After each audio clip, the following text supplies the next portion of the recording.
श्रुतिस्मृतिपुराणानाम् आलयं करुणालयं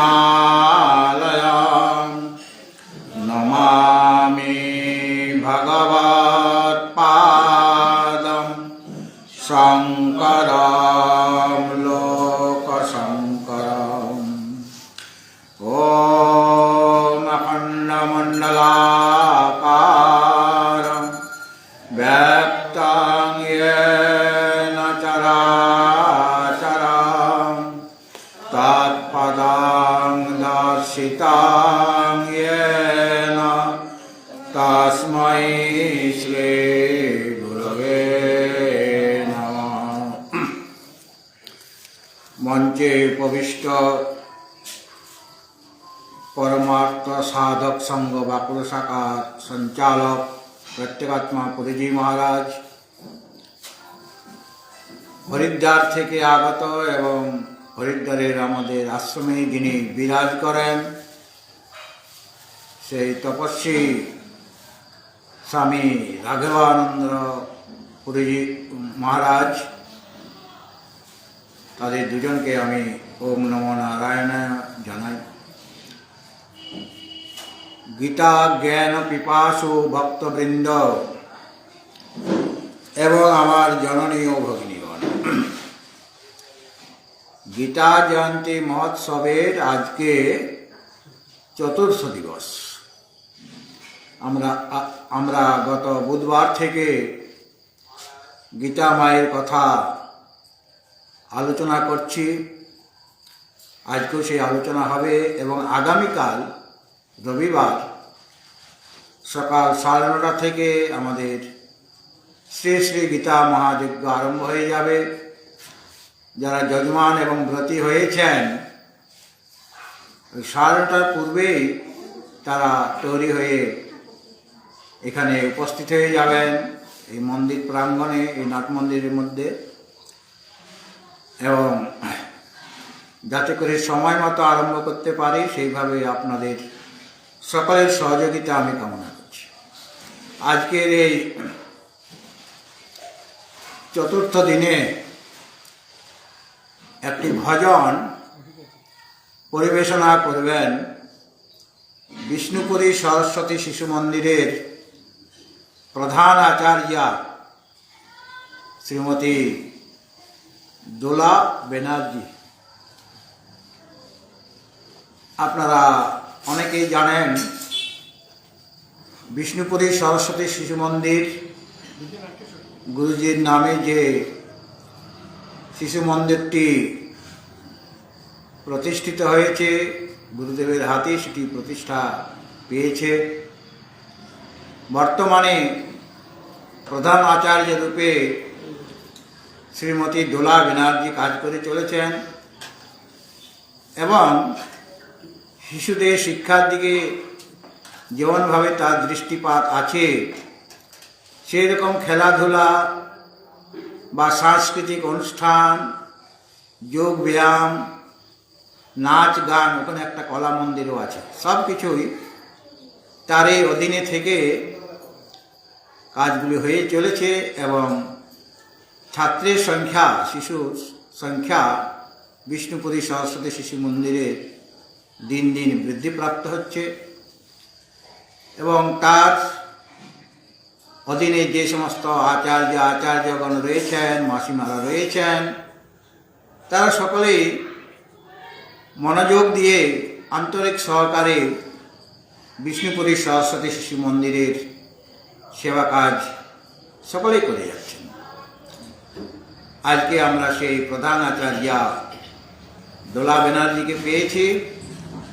এখন তাকে জানাই যে একটি ভজন পরিবেশিত হোক। হরি ওম।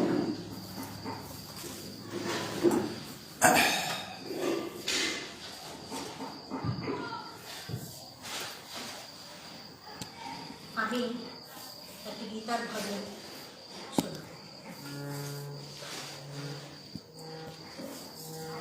জন্মের শ্রেষ্ঠ জনম এই মানব জনম, ভজনের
গীতার জ্ঞানে অর্জুন পেল যে শিক্ষা, ভ্রান্তি নাশিনী গীতা ব্রহ্মবিদ্যাতে, ভ্রান্তি নাশিনী গীতা ব্রহ্মবিদ্যাতে সন্ধ্যা।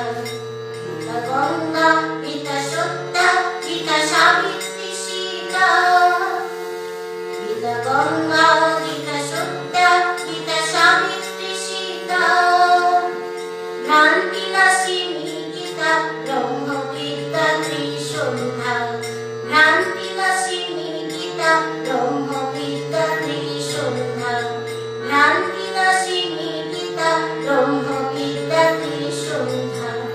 তুমি আমি শ্রেষ্ঠ মানুষ, তুমি আমি শ্রেষ্ঠ মানুষ, মহান প্রভুর গড়া, শেষ দিনে দিতে হবে সেই মালিকের হাতে ধরা। তুমি আমি শ্রেষ্ঠ মানুষ, তুমি আমি শ্রেষ্ঠ মানুষ, মহান প্রভুর গড়া, শেষ দিনে দিতে হবে সেই মালিকের হাতে ধরা। তাই করো গীতার আরাধনা, করো গীতার আরাধনা, জ্ঞান মঞ্জরি ভগবত গীতা, করো গীতার আরাধনা, করো গীতার আরাধনা, জ্ঞান মঞ্জরি ভগবত গীতা, ভ্রান্তি নাশিনী গীতা ব্রহ্মবিদ্যাতে সন্ধ্যা, ভ্রান্তি নাশিনী গীতা ব্রহ্মবিদ্যাতে সন্ধ্যা, ভ্রান্তি নাশিনী গীতা ব্রহ্মবিদ্যাতে সন্ধ্যা। শূন্য হাতে হবে আশা, শূন্য হাতে হবে আশা, শূন্য হাতে শ্মশান চিতা, শূন্য ছিল তোমার ঝোলা, আশা কিংবা যাওয়ার বেলা। শূন্য হাতে হবে আশা, শূন্য হাতে হবে আশা, শূন্য শ্মশান চিতা, শূন্য ছিল তোমার ঝোলা, আশা কিংবা যাওয়ার বেলা। তুমি কেন কাঁদছো বৃথা, তুমি কেন কাঁদছো বৃথা, অনিত্যে এই সংসার লইয়া, তুমি কেন কাঁদছো বৃথা, তুমি কেন কাঁদছো বৃথা, অনিত্য এই সংসার লইয়া, ভ্রান্তি নাশিনী গীতা ব্রহ্মবিদ্যাতে সন্ধ্যা, ভ্রান্তি নাশিনী গীতা ব্রহ্মবিদ্যাতে সন্ধ্যা, ভ্রান্তি নাশিনী গীতা ব্রহ্মবিদ্যাতে সন্ধ্যা। উপাসনা আরাধনা, উপাসনা আরাধনা যে করে গীতা, 84তে আর আসে না, 84তে আর আসে না, বুঝে তারে দেব দেবতা। উপাসনা আরাধনা, উপাসনা আরাধনা যে করে গীতা, 84তে আর আসে না, বুঝে তারে দেব দেবতা। তার পাইলে হবে কৃষ্ণ কৃপা, পাইলে হবে কৃষ্ণ কৃপা, চরণ দেয় তার শ্রী রাধা, পাইলে হবে কৃষ্ণ কৃপা, পাইলে হবে কৃষ্ণ কৃপা, চরণ দেয় তার শ্রী রাধা। ভ্রান্তি নাশিনী গীতা ব্রহ্মবিদ্যাতে সন্ধ্যা, ভ্রান্তি নাশিনী গীতা ব্রহ্মবিদ্যাতে সন্ধ্যা, ভ্রান্তি নাশিনী গীতা ব্রহ্মবিদ্যাতে সন্ধ্যা। গীতা গঙ্গা, ভ্রান্তি নাশিনী গীতা ব্রহ্মবিদ্যাতে সন্ধ্যা। খুব সুন্দর গীতা মায়ের গানটি আমরা শুনলাম, যাতে করে গীতার মহিমা খুব সুন্দরভাবে ফুটে উঠেছে। আমি মনে করছি এই গানটি তারই রচনা, তাই না? গানটি তারই রচনা কিন্তু, এবং আজকেই লিখেছে। হ্যাঁ,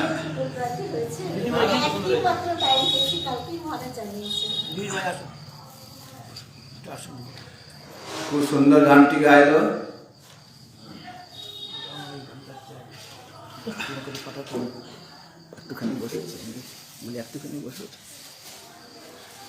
ভগবত ভক্তজন গীতার মহিমা আমরা গীতার ধ্যানে পেয়ে থাকি বা গীতার মাহাত্ম্য রয়েছে। আজ দোলার প্রাণের যে আবেগ,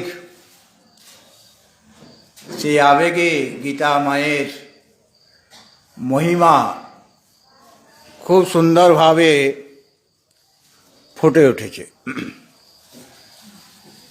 ভগবত ভক্তজন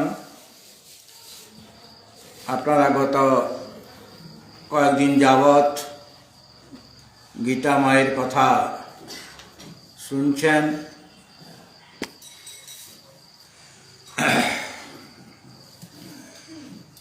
আজকেও আমরা গীতা মায়ের কিছু কথা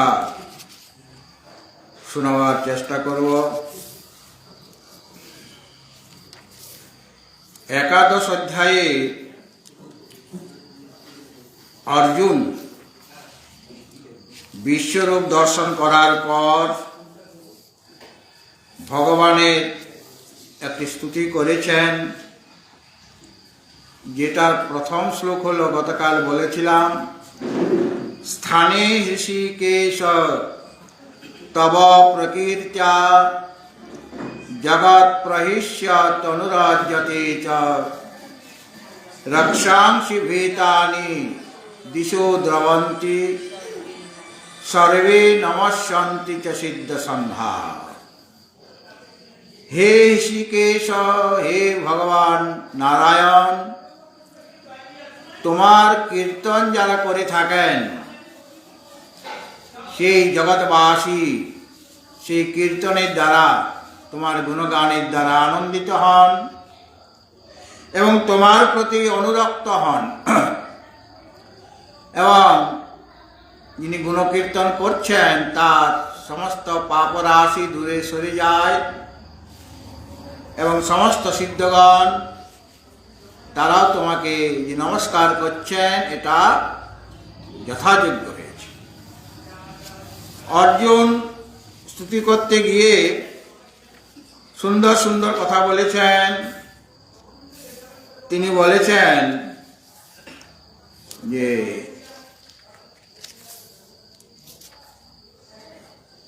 তমাদিদেব পুরুষঃ পুরাণ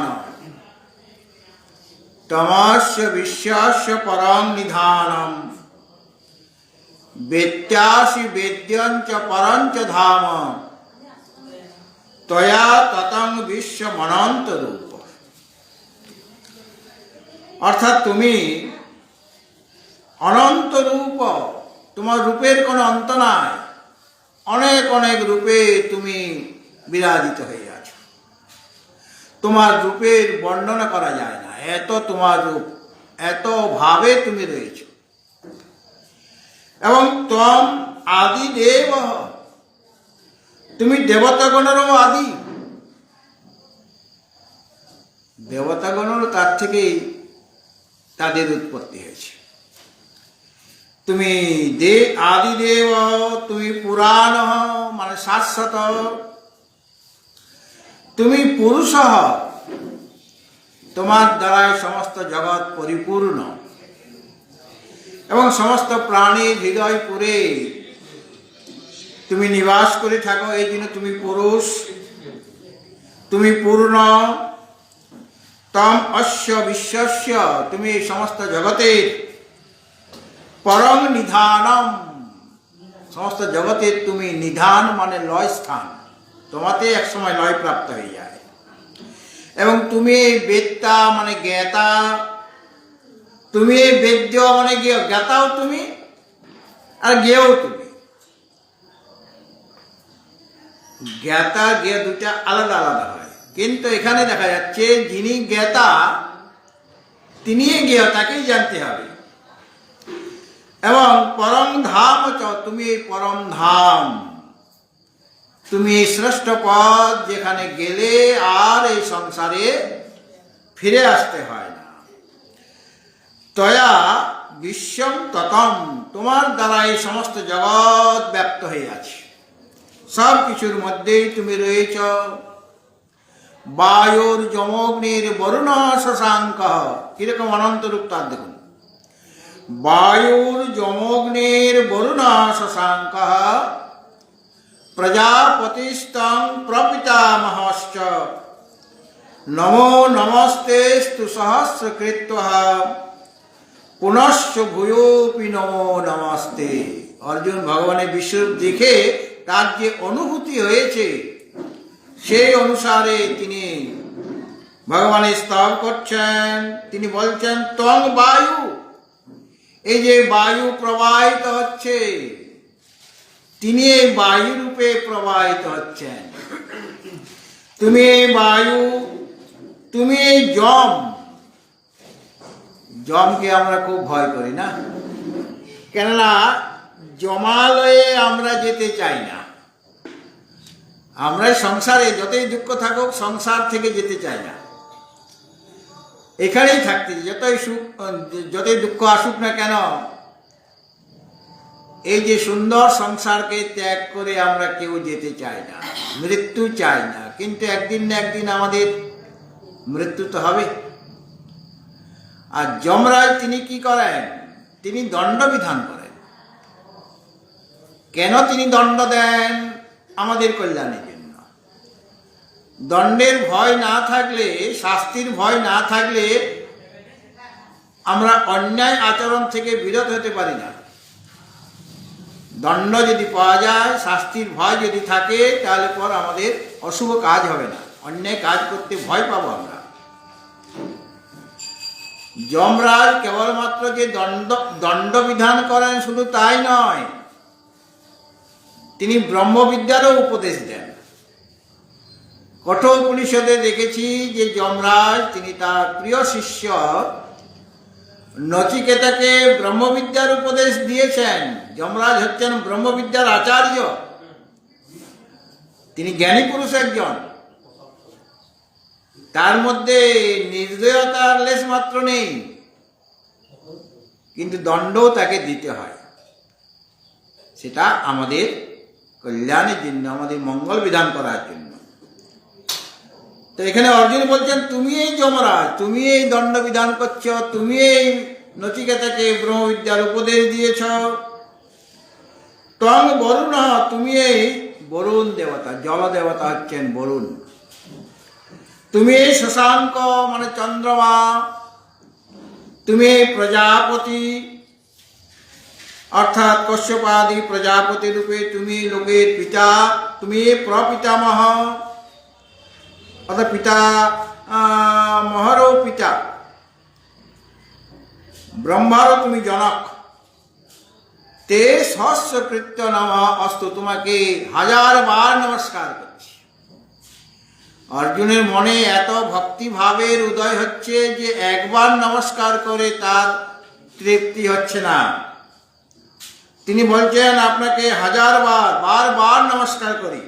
পুনশ্চ নমঃ, আবার তোমাকে নমস্কার করছি। ভূয়োপিতে নমো নমো নমো নমঃ, পুনরায় তোমাকে আমি বারবার নমস্কার করছি। যখন ভক্তের হৃদয়ে ভক্তিভাবের উন্মেষ হয়, তখন সর্বদাই সে ভগবানের চিন্তনে মগ্ন হয়ে থাকতে চায়, ভগবানের নাম জপ করতে চায়, ভগবানের সেবা করতে চায়, অর্থাৎ তার জীবনটা ভগবানময় হয়ে যায়।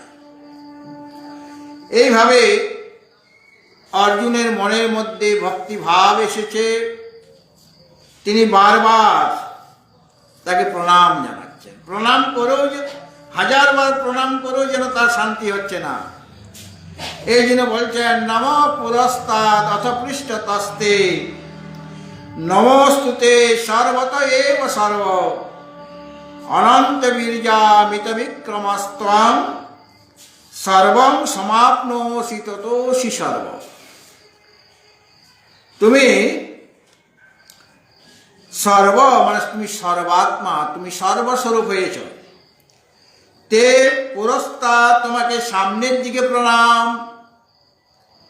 কেননা ভগবানের যে বিশ্বরূপ সে বিশাল আকার তার, এই জন্য কোনটা মানে কোন দিকে প্রণাম করলে যে ঠিক ঠিক প্রণামটাও বুঝতে পারছেন না। তিনি সামনের দিকে প্রণাম করছেন, পৃষ্ঠত পেছন দিক থেকে প্রণাম করছেন।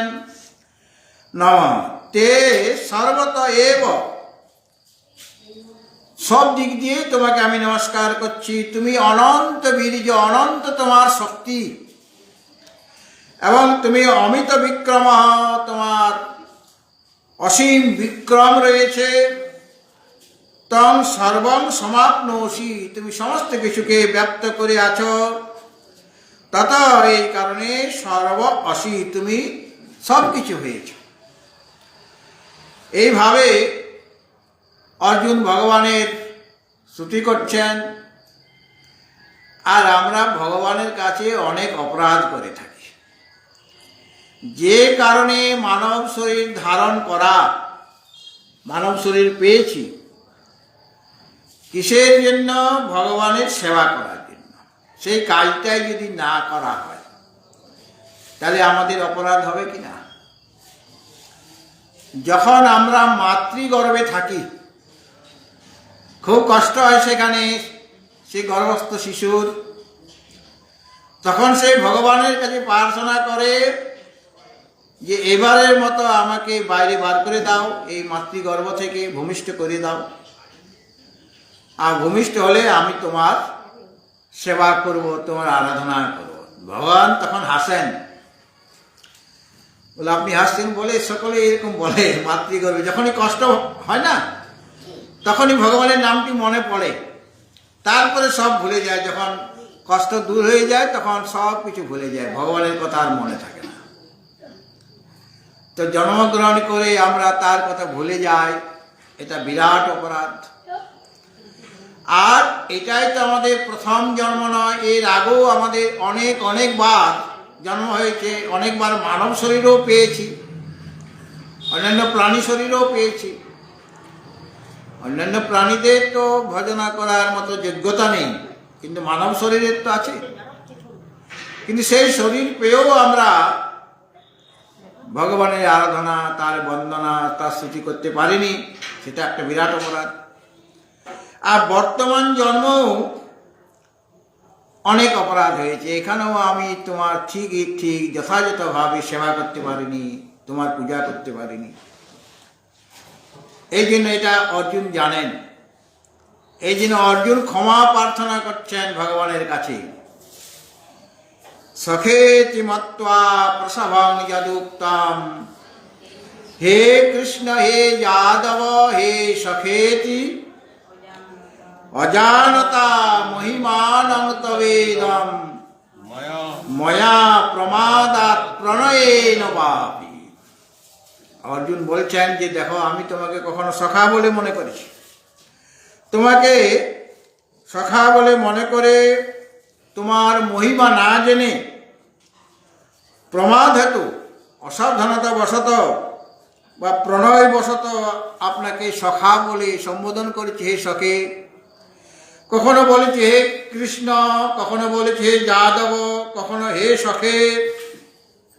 এইভাবে অবিনয় সহকারে তোমাকে সম্বোধন করেছে, এটা একটা বিরাট অপরাধ। ভগবানের মহিমা না জেনে সাধারণ মানুষ মনে করে তোমার সাথে আচার আচরণ করেছি, অনেক রকম সম্বোধন করেছি, বিনয় সহকারে নয়, অবিনয় সহকারে। একজন বন্ধু যেভাবে আরেকজন বন্ধুকে সম্বোধন করে থাকেন, ঠিক সেইভাবে আমি সম্বোধন করেছি, এটা একটা বিরাট অপরাধ। আর আহারে বিহারে শয়নে স্বপনে আসনে বসার সময় হয়তো একই আসনে বসে আছি, ভগবান আর জীব একসাথে বসে আছেন। আসলে তো একসাথে তিনি বসে আছেন, এখানে জীবাত্মাও রয়েছেন, পরমাত্মাও রয়েছেন। আবার ভোজনকালে একই সাথে খাওয়া দাওয়া করেছে। আবার অর্জুন হয়তো তার খাবারটা, নিজের থালার খাবারটা তার ভগবানের মুখে তুলে দিচ্ছেন, ভগবান আবার তার মুখে তুলে দিচ্ছেন। এরকম কাণ্ড হয়েছে বন্ধুর সাথে। বন্ধুর যেরকম হয়, তোমার সাক্ষাতে বা অসাক্ষাতে, একাকী বা বন্ধুজনের কাছে পরিহাস ছলে আপনাকে অনেক অসম্মান করে ফেলেছি, উপযুক্ত সৎকার করতে পারিনি। এটা একটা বিরাট অপরাধ। এই অপরাধ আপনি মার্জনা করুন। কেমনভাবে মার্জনা করবেন সেটাও বলে দিয়েছেন। তস্মাৎ প্রণম্য প্রণিধায় কায়ম প্রসাদয়ে ত্বাম হমিষমিদ্যম পিতেব পুত্রস্য সখেব সখ্যো প্রিয় প্রিয়ারা রসিদেব সৌরম। হে পরম পূজ্য শ্রী ভগবান, এই জন্য আমি আপনাকে ধন্যবাদ প্রণাম করছি, যাতে করে আপনার প্রসন্নতা হয়। আমার যে অপরাধ, সেই অপরাধ আমাকে ক্ষমা করেন। পিতা যেমনভাবে পুত্রের সমস্ত অপরাধ ক্ষমা করে দেয়, আর সখা যেমনভাবে তার প্রিয় সখার সমস্ত অপরাধ ক্ষমা করে দেয়, প্রিয় যেমন প্রিয়ার সমস্ত অপরাধ ক্ষমা করে দেয়, আপনিও সেরকমভাবে আমার সমস্ত অপরাধ ক্ষমা করুন। তো ভগবানের কাছে যখন আমরা ক্ষমা প্রার্থনা করব, তখন এই শ্লোকটি বলবেন, তাকে প্রণাম জানাবেন মানে মনে প্রাণে, আর তাকে বলবেন তস্মাৎ প্রণম্য প্রণিধায় কায়ম প্রসাদয়ে ত্বাম হমিষমিদ্যম পিতেব পুত্রস্য সখেব সখ্যো প্রিয় প্রিয়ারা রসিদেব সৌরভ। প্রতিদিনে সকালবেলায় একবার বললেন, ক্ষমা প্রার্থনা করলেন, রাত্রে শোয়ার আগে একবার ক্ষমা প্রার্থনা করলেন, কারণ সারাদিনে অনেক অপরাধ হয়ে থাকতে পারে, জ্ঞাত সারে বা অজ্ঞাত সারে। ক্ষমা প্রার্থনা করুন। ভগবত ভক্তজন, এইভাবে অর্জুন ভগবানের বিশ্বরূপ দেখে তারপরে বলছেন, মানে ভয়ঙ্কর তার রূপ, অনেক মুখ সেই বিশ্বরূপে, অনেক উদর, অনেক হাত, অনেক পা, মানে এমন একজন মানুষকে আমি সামনে দেখি, তার 2টা হাত 2টা পা, একটা মাথা। এখন দেখি যদি রাবণেতে তার 10টা মাথা, দশানন তিনি, 10টা মুখ, কিন্তু বিশ্বরূপের কটা মুখ? অনন্ত মুখ, মানে গুণা যাচ্ছে না, এত মুখ তার, এবং ভিন্ন ভিন্ন মুখ। দেব দেবীর মুখ আছে, অন্যান্য মানবের মুখ আছে, ব্রহ্মাজির মুখ আছে, অনেক মুখ আছে। হাত কয়টা? রাবণের তো 20টা হাত ছিল,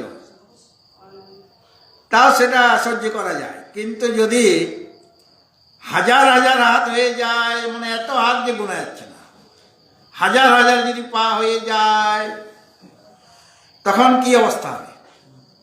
তারপর তার শরীর থেকে যে তেজটা বেরোচ্ছে, সেই তেজটাও সহ্য করার মতো ক্ষমতা অর্জুনের নাই। প্রথম যখন বিশ্বরূপ দেখেন, তখন অর্জুনের মনে আনন্দ হয়েছে। কেন? একটা অদ্ভুত জিনিস দেখছি, প্রথম আশ্চর্য জিনিস। তারপরে ধীরে ধীরে সেটা সহ্য হচ্ছে না। আনন্দ তো হয়েছিল, এখন কষ্ট হচ্ছে, সহ্য করা যাচ্ছে না। এই জন্য অর্জুন সে বিশ্বরূপ সম্বরণ করতে বলছেন। তিনি কি বলছেন? কিরীটিনাং গদিনাং চক্রহস্তাং ইচ্ছামি ত্বাং দ্রষ্টুমাং তথৈব তেনৈব রূপেণ চতুর্ভুজেন সহস্রবাহো ভব বিশ্বমূর্তি। ভগবানের কাছে প্রার্থনা করছেন যে আমি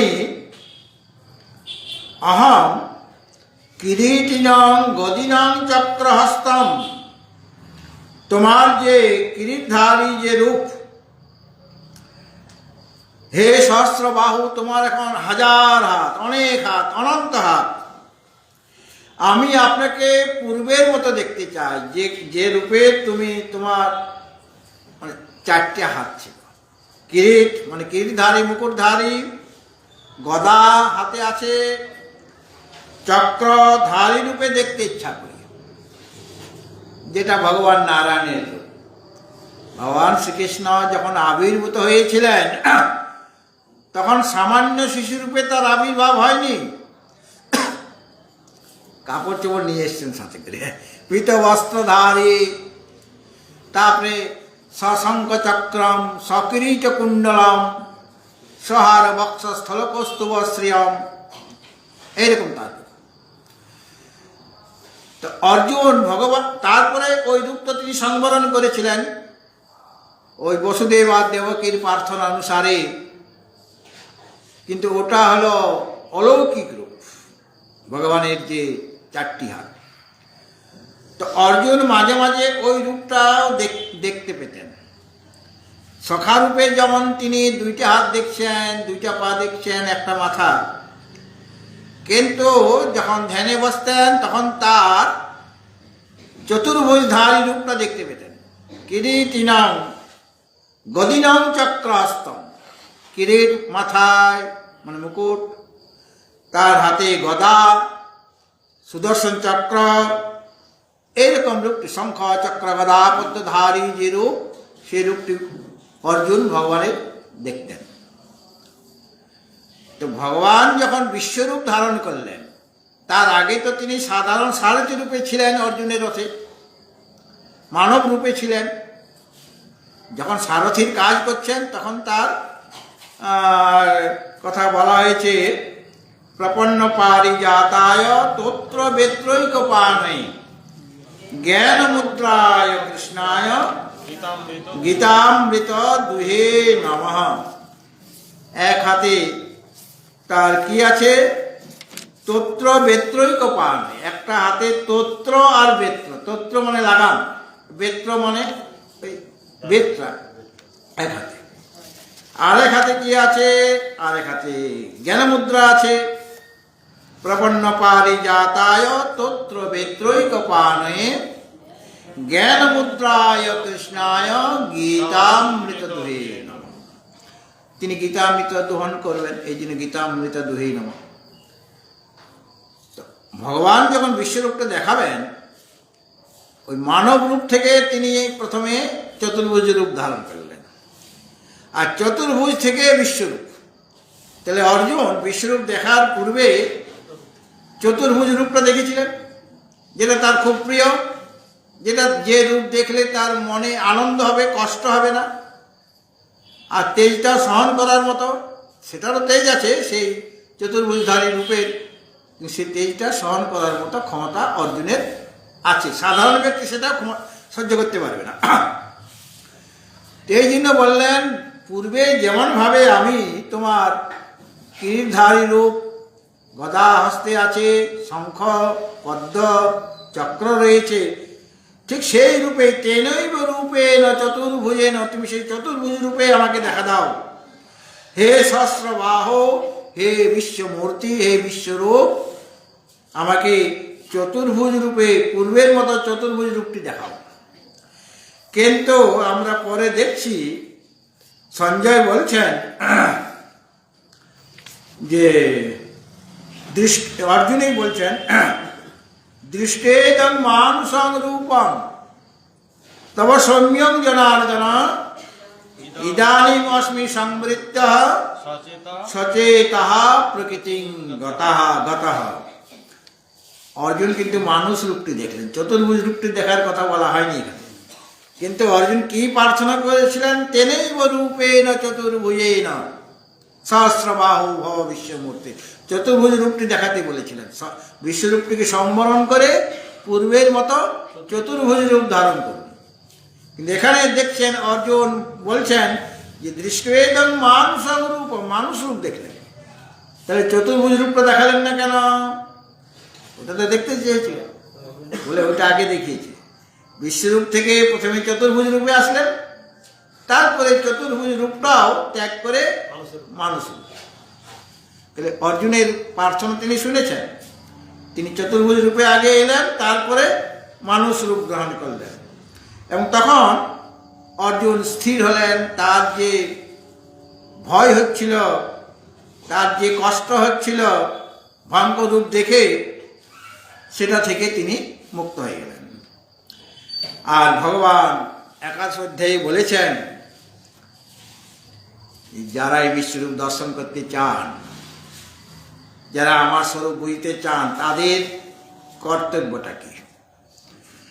এই অধ্যায়ের একাদশ অধ্যায়ের অন্তিম শ্লোকে ভগবান বললেন যে মৎ কর্ম কৃণ মৎ পরম মদ ভক্ত সঙ্গবর্জিত নির্বৈরা সর্বভূতেষু ইয়স মামেতি পাণ্ডব। আমাদের কর্তব্যটা কি? ভগবান মানবের কর্তব্য সম্পর্কে খুব সচেতন, মাঝে মাঝেই বলে দিচ্ছেন। আমরা এর আগেও দেখেছি, নবম অধ্যায়ে বলে দিলেন স্পষ্টরূপে মনমনা ভব মত ভক্ত মজ্জাজি মানবস্বরূপ।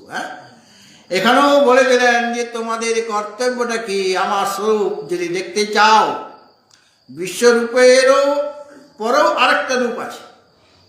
বিশ্বরূপ সেটা মায়া রচিত, অলৌকিক রূপ যে চতুর্ভুজধারী রূপ সেটাও মায়া রচিত, মানুষ রূপ তো মায়া রচিত বটেই। অযোপি সন্নব্যয়াত্মা ভূতানাম ঈশ্বরূপী সন প্রকৃতি স্বামধিষ্ঠায় সম্ভবাম্যাত্মমায়া। উনি আত্মমায়ার দ্বারা এই রূপ রচনা করেছেন মানব। চতুর্ভুজ রূপটিও মায়া রচিত, বিশ্বরূপটিও মায়া রচিত।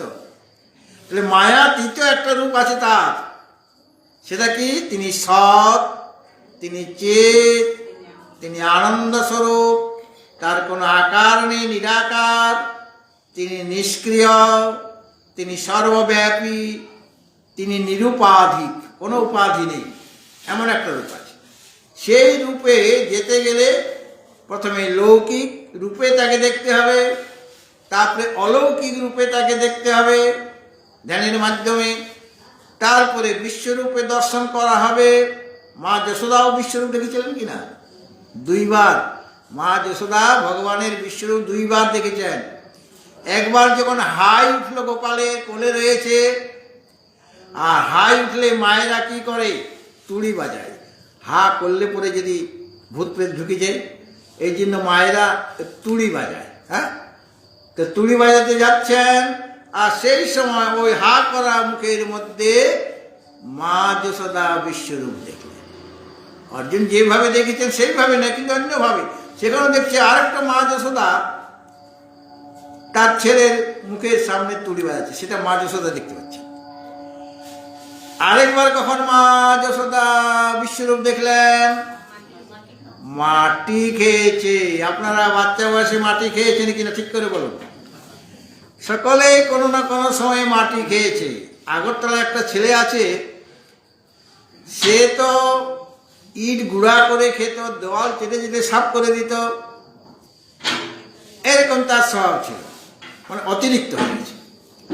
আমরা সাধারণভাবে একটু আধটু মাটি খেয়েছি, দেওয়ালও চেটেছি। কখন? দুর্গা পূজার আগে যখন খড়ি মাটি লাগানো, আগেকার দিনে মাটির ঘর ছিল তো গ্রাম দেশে, দুর্গা পূজার আগে পরিষ্কার করা হতো। আর মায়েরা নিজেই ওই খড়ি মাটি, মানে চুন নয়, চুন হলে তো অসুবিধা, চুন হলে চাটতে গেলে জীব জ্বালা করবে, তো খড়ি মাটি লাগানো হয়েছে। আর মাটির ঘরের মধ্যে খড়ি মাটি লেগেছে, তার থেকে একটা সুগন্ধ বেরোচ্ছে। আর আমরা দেখিনি যে মা আছে কিনা বা কেউ দেখছে কিনা। যখন দেখলাম কেউ নাই ঘরে, তখন দেওয়াল চাটতে আরম্ভ করলাম, খুব ভালো লাগছে খেতে। মাটি খাওয়াটা বাচ্চাদের স্বভাব, বিশেষ করে মায়েদের স্বভাব আরো মাটির দিকে ঝুঁকতে বেশি। যাই হোক, তো মাটি খেয়েছে। আর তার বন্ধু বান্ধবরা বলে দিয়েছে মা যশোদাকে যে দেখো তোমার ছেলেটা মাটি খেয়েছে। হ্যাঁ, মাটি খেয়েছে, মাটি খেলে কৃমি হবে, শরীর খারাপ হবে। দেখেছি তার কাছে, তুমি মাটি খেয়েছ? বলে না মা, আমি তো মাটি খাইনি। বলে ওই যে ছেলেরা বলছে, বন্ধু বান্ধব সব বলছে, বলে ওরা সব মিথ্যাবাদী, আসলে তো মাটি খেয়েছে। বলে তুমি? বলে আমি সত্যবাদী, আমি মিথ্যা কথা বলি না। বলে তাহলে মুখ হা করো, দেখি কে সত্যবাদী কে মিথ্যাবাদী। আর তখনও একটুখানি মাটি খেলে অনেক সময় দাঁতে লেগে যায়। হ্যাঁ, কিছু কিছু বিস্কুট আছে, বিস্কুট তো আপনাকে দিয়েছে, চায়ের সাথে খাচ্ছেন, তারপর চা খাওয়া হয়ে গেল, দেখছেন দাঁতের মধ্যে বিস্কুটের ইয়ে ঢুকে রয়েছে। হ্যাঁ, ওই এটা ক্রিমটা ঢুকে যায়, মানে ওটা পরিষ্কার করতে গেলে আবার জল টল দিয়ে সেটা মুখটা পরিষ্কার করতে হবে। তো ভগবান দেখছেন যে আরে আমি তো মাটি খেয়েছি, তো মা মুখ খুলে তো মা তো মাটি দেখতে পাবে, তাড়াতাড়ি করে সেটা গিলার চেষ্টা করছেন। তারপরে হা করার পরে মা যশোদা কি দেখলেন, সেখানে বিশ্বরূপ দেখলেন, 2 বার বিশ্বরূপ দেখেছেন।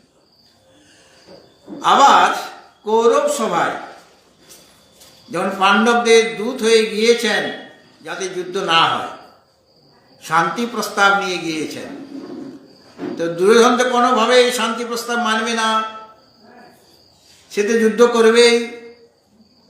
দেখুন দুর্যোধন কত বুদ্ধিমান, সে কিন্তু ভগবানের দেওয়া শান্তি প্রস্তাব মানলেন না। কেন মানলেন না? যে তিনি এত অপরাধ করেছেন যে নরকও তার জায়গা হবে না, এত অন্যায় কাজ তিনি করেছেন। অথচ নরকে যাওয়ার তার ইচ্ছা নেই মোটেই। যদি যুদ্ধ হয়, যদি যুদ্ধক্ষেত্রে সম্মুখ সমরে প্রাণ আমার চলে যায়, তাহলে আমার স্বর্গ বাধা। এই কারণে তিনি শান্তি প্রস্তাবটা স্বীকার করলেন না। হ্যাঁ, তিনি জেদ ধরেছেন যে যুদ্ধ করবই।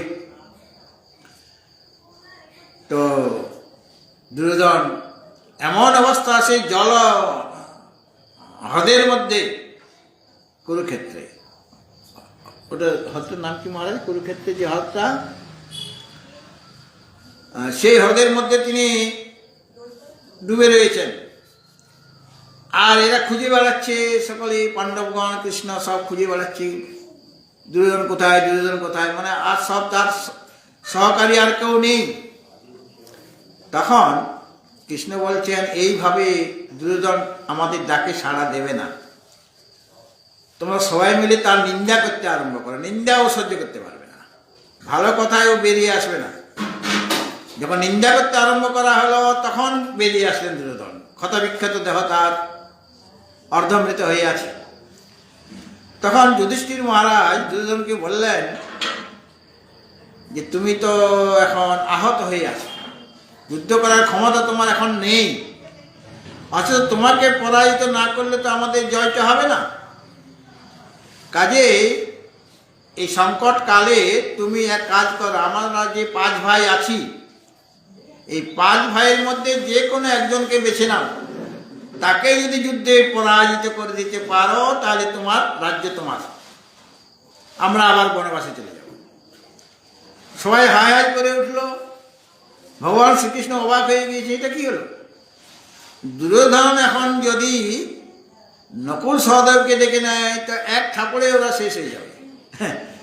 যদি অর্জুনকে ডেকে নেয় তবুও অর্জুন তার সাথে পারবে না, যুধিষ্ঠির মহারাজও পারবে না, একমাত্র ভীম পারবে। কিন্তু ভীম ছাড়া যদি অন্য কাউকে ডেকে নেয় তাহলে তো দুর্যোধনের জয় হয়ে যাবে।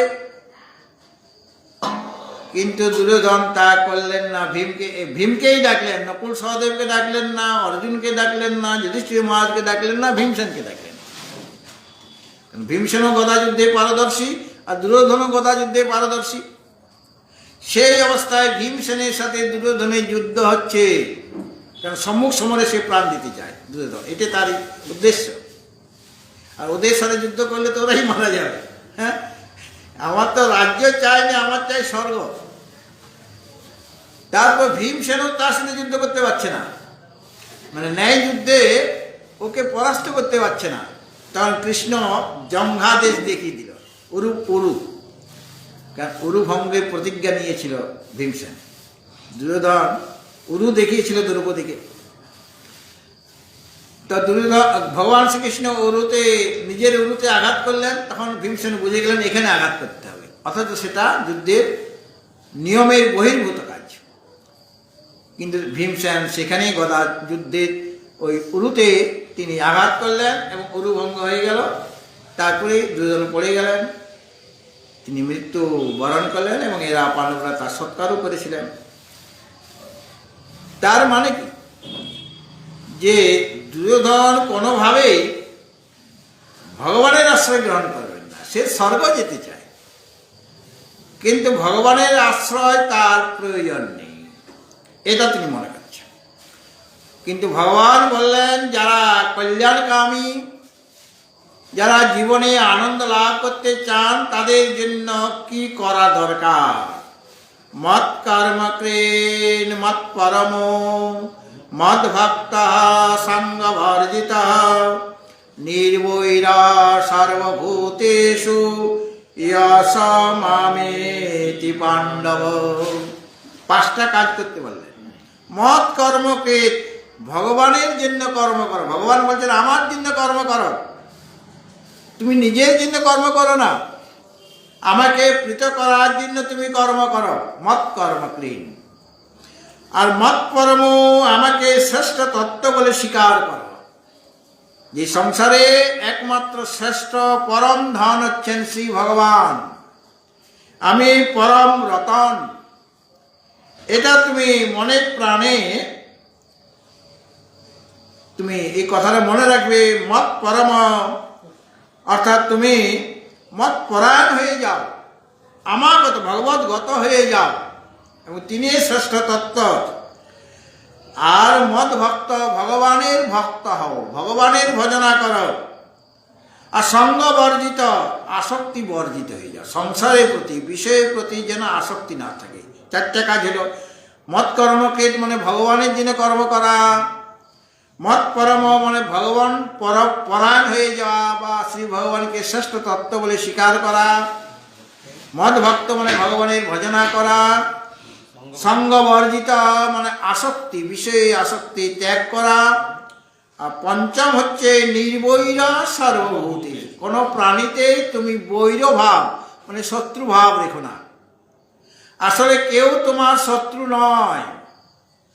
আমরা অনেক সময় মশাকে শত্রু বলে মনে করছি, সাপকে ব্যাংকে শত্রু বলে মনে করছি, করি কি না?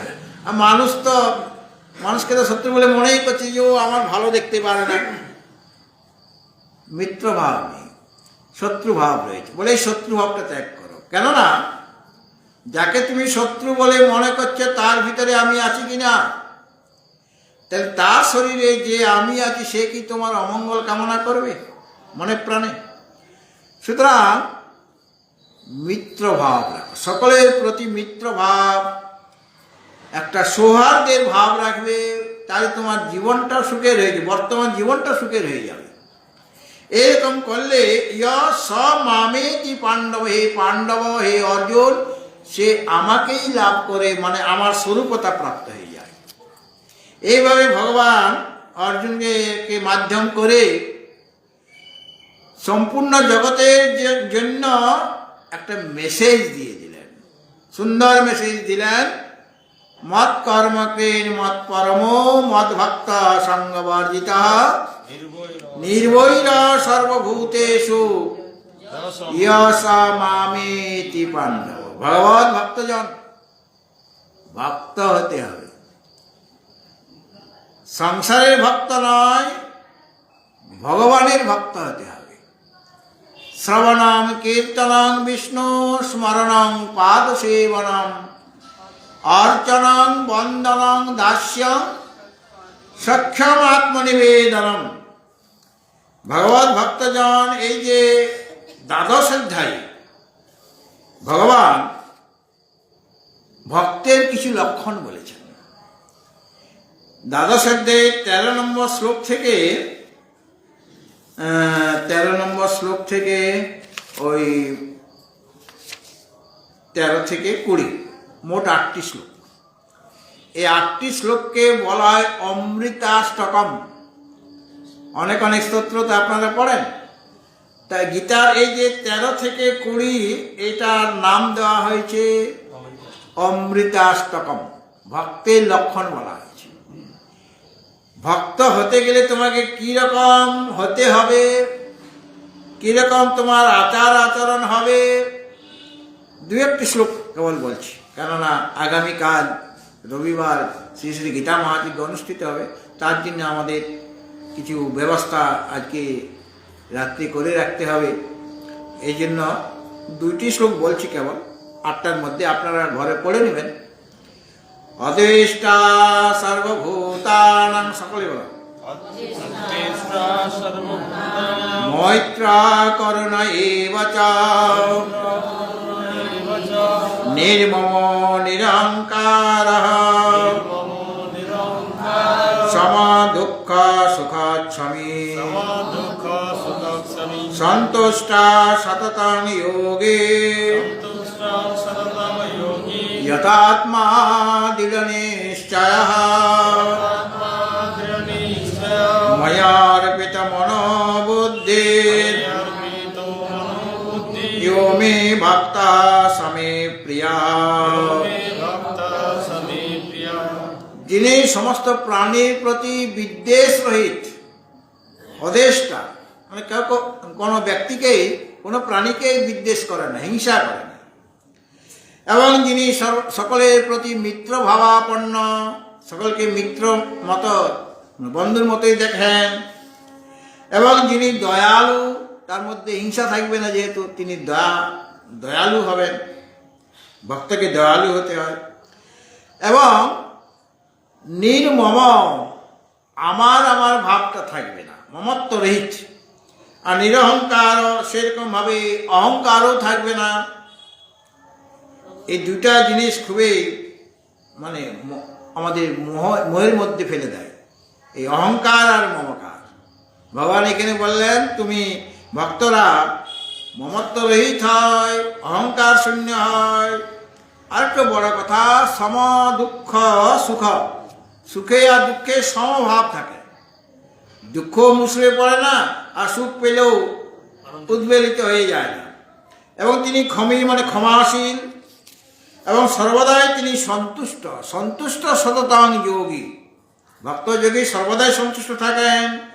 তিনি যথাত্মা হন, মানে ইন্দ্রিয় মনকে সংযত রাখেন, দৃঢ় নিশ্চয়, যেটা করব বলে সেটা করবে, ভগবানের ভজনা করব তো করবই, হ্যাঁ, দৃঢ় নিশ্চয়, এবং মন আর বুদ্ধি ভগবানই তার অর্পিত হয়ে থাকে, এমন যে ভক্ত সে আমার খুবই প্রিয় হয়ে থাকে। ভগবত ভক্তজন, আপনারা ওই 20 নম্বর শ্লোক দেখে নেবেন ঘরে, শ্লোকের অর্থ বুঝতে না পারলে অনুবাদটি খুব সুন্দরভাবে গ্রন্থের মধ্যে লেখা আছে, সেখানে আপনারা দেখে নেবেন, এবং আমাদের চেষ্টা হবে যেন আমরা মনে প্রাণে শ্রী ভগবানের সেবা করতে পারি, তার ভজনা করতে পারি, তাকে নিয়েই যেন সর্বদা আমরা চলি,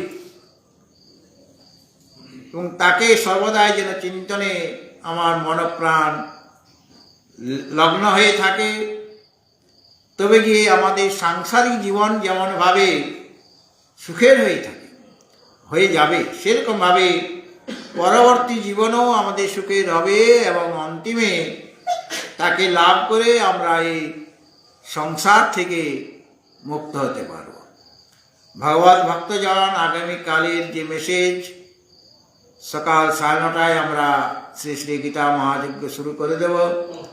যারা ব্রতী এবং যজমান হয়েছেন তারা অবশ্যই 9:30 আগে এখানে চলে আসবেন, এবং যে জিনিসগুলি আনতে বলা হয়েছে ব্রতীদের, বসার আসনটা যেন ভালো হয়, একটু মোটাসোটা হয়, হ্যাঁ, অনেকক্ষণ ধরে বসে থাকবেন তো, মাঝখানে একবার চা দেবে তো, একবার চা দেওয়া, একবারই দেওয়া হবে, আর 2টা থালা, কোষাকুষি, গঙ্গা জল, চন্দন বেটে নিয়ে আসবেন, দুর্বা এখানে পেয়ে যাবেন, তুলসী পত্র আনবেন, তিল কিছুটা সামান্য, আমরা সাকল্যটা দেব, হর্তকি আনবেন, আর ডেস্ক দেওয়া হবে আপনাদের, তার উপরে লাল সালু একটা পেতে দেবেন, নিয়ে আসবেন। নিজের গীতা কিন্তু সকলেই আনবেন, যে আমি গীতা আনতে ভুলে গেছি, গীতা যজ্ঞে গীতা আনতে ভুলে গেছি, এই কথাটা যেন শুনতে না হয়। গীতা অবশ্যই নিয়ে আসবেন, যেটা আপনি প্রত্যহ পাঠ করেন সেই গীতাটা নিয়ে আসবেন, আর 5 রকমের ফল ভোগে লাগাবার জন্য, আর যথা সামর্থ্য দক্ষিণা নিয়ে আসবেন, আর ফলের সাথে একটু মিষ্টিও নিয়ে আসবেন। এখন একটি হরে কৃষ্ণ কীর্তন হবে, আপনারা সকলে গলা মিলাবেন, আর যারা করতাল বাজাতে পারেন না, পূর্ণিমা, তাদের পাঠাবে এখানে করতালটা বাজাবেন।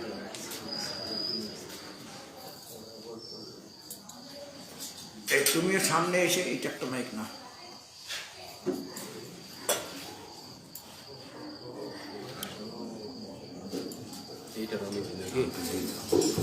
তাপস একটু এদিকে আসো।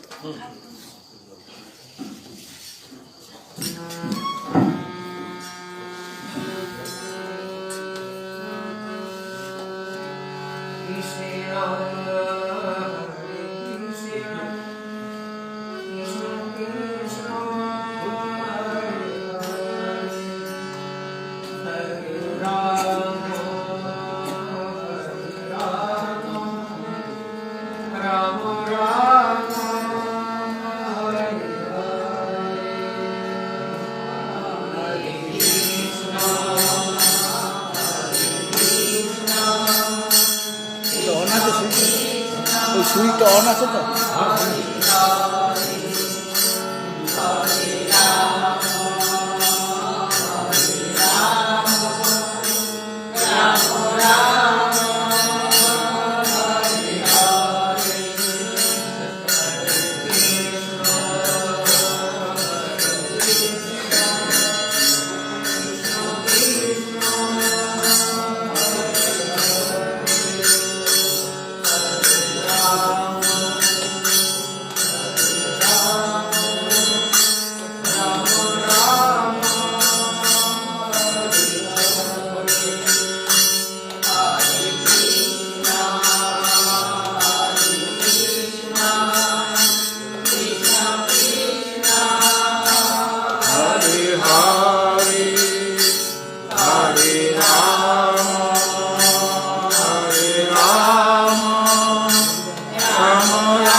এখন আরতি হবে। কর্পূর গৌরম করুণাবতারম সংসার সারম ভুজগেন্দ্রহারম সদা বসন্తం রবীন্দ্রে ভবাং ভবানী সহিতাম নমামি মঙ্গলাং ভগবান বিষ্ণু মঙ্গলাং গরুড়াধ্বজ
জয়